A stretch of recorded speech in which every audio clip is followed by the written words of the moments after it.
So, this session of First Reads, I'm going to discuss a poem by Kevin Young called The Stair. And I know some of you might say, wait, on the First Reads, you look at poets you don't know and go from there. And yeah, I don't really know Kevin Young's work. I know who he is, of course. He's a few years older than I am and is famous and has won all kind of awards. And there tend to be more traditional poetic awards. I don't always follow in that camp, but I know who he is, but I haven't read his work really. So I'm going to take a look at today, and I don't know if this is a representative poem or not. With First Readings, I just read it for the sheer joy of it without background, and maybe I would change my idea if I knew something more about the poet, and that's often what happens when I get to know a poet's work. I have a deeper understanding of their work, but this is just for the sheer joy of reading it. So The Stair, this is from Poetry, July, August 2023. Not something I typically read, but there's a new editor, and I'm trying to give him a little bit of grace to do his thing. So anyway, The Stair by Kevin Young. I always look at a form of a poem when I look at it. In this one, it's got the stanzas. Most of the stanzas are 3 lines long. It doesn't look like Hordes, Lost, Strangled, 2, Sunlight. Doesn't look like a traditional form. It looks like it's free verse or open form. And so I'll go from there. I can't see a lot. I see Keats mentioned, which I'm kind of surprised at without having read it. But anyway, The Stair by Kevin Young. The heart it hoards. I like the nice H sound in the beginning that repeats here.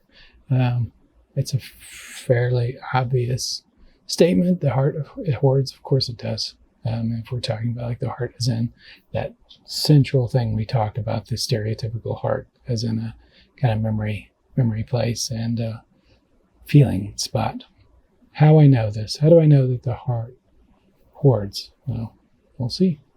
The small, strangled, shining room Keats lost. So there's a lot of internal rhyme here. Small, strangled. There's the S, small, strangled, shining, and even the S in the end of Keats, I think, comes off with this.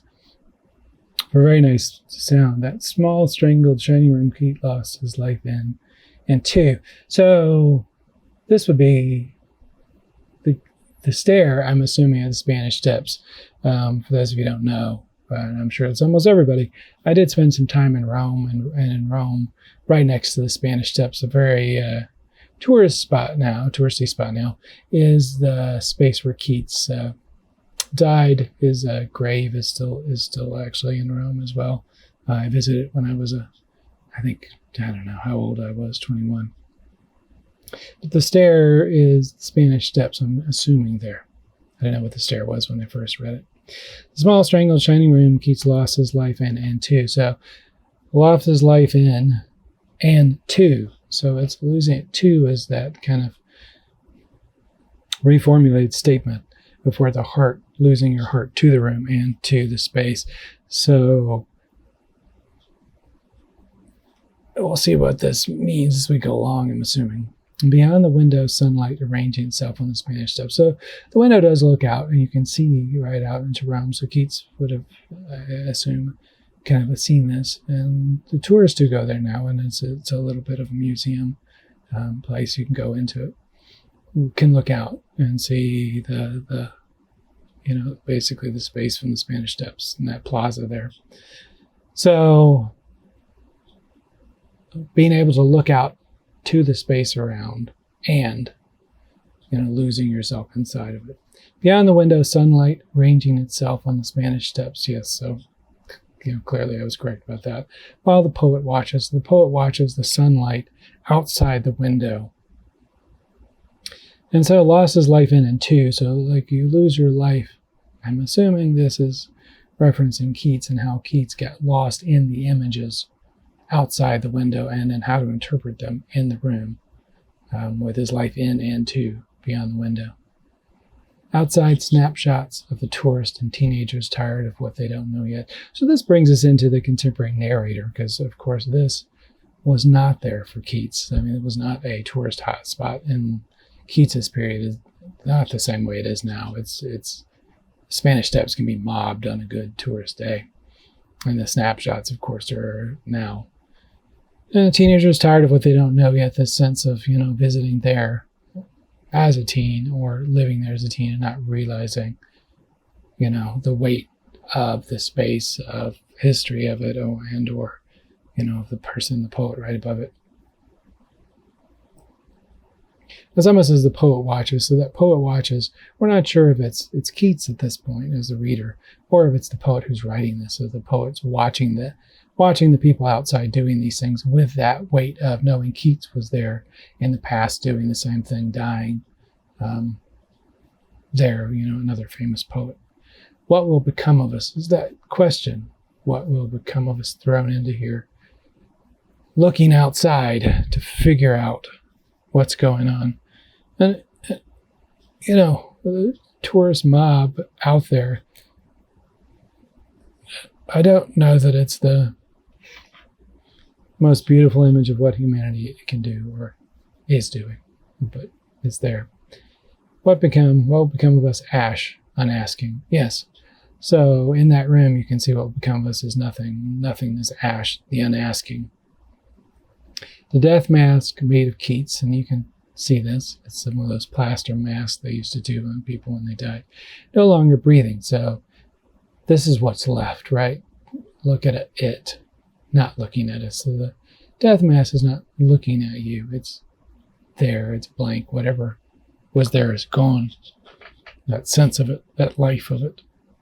Beyond the window, the stairs stretch heavenward, stranded, without one ounce of shade. So the stairs are stretching towards heaven, but they're stranded, and they don't have any shade, so there's no cover, no way of necessarily moving up. So if they're moving to heaven, and if you've ever been to the Spanish Steps, there's actually a church right at the top of the stairs.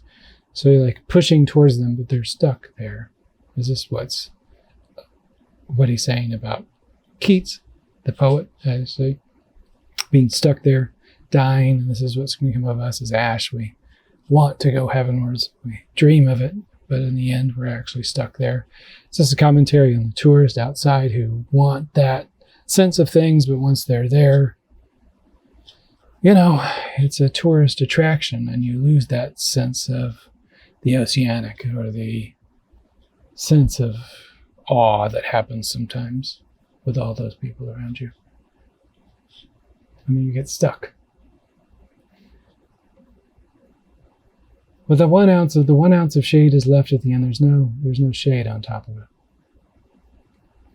It's a fairly straightforward poem, and there's not a lot of personal weighing in on this, except for I know this in the beginning. And the I know this is fairly vague in this. We don't get a sense of who this poet is from this. It's just somebody experiencing this scene of this room where this other famous poet died and looking out at it and seeing what it means. Heart it hoards. I know this by, exactly what is known at the end of this. Is it the poet, the narrator, knows the heart hoards because it's hoarding this image of Keats being in this stair, looking in this room, looking out over the stairs. It's hoarding that as its keepsake, and it's actually hoarding it in the poem itself. So the narrator has hoarded this image, or is it Keats hoarding images of the outside world when he's dying, to feel present, to feel something, to feel still poetic? Or is it the tourist trying to experience something, trying to hold on to something with their pictures and being there in their clumps and clusters and groups, and it's trying to, but not really being able to completely. I like to read more of Kevin Young's stuff to see how this fits into the rest of it. As a new reader of his work, like I said, I know some of the people that are kind of associated with him, but I didn't actually expect it to go in this direction and expect it to be about this topic. So interested to see what the rest of it does.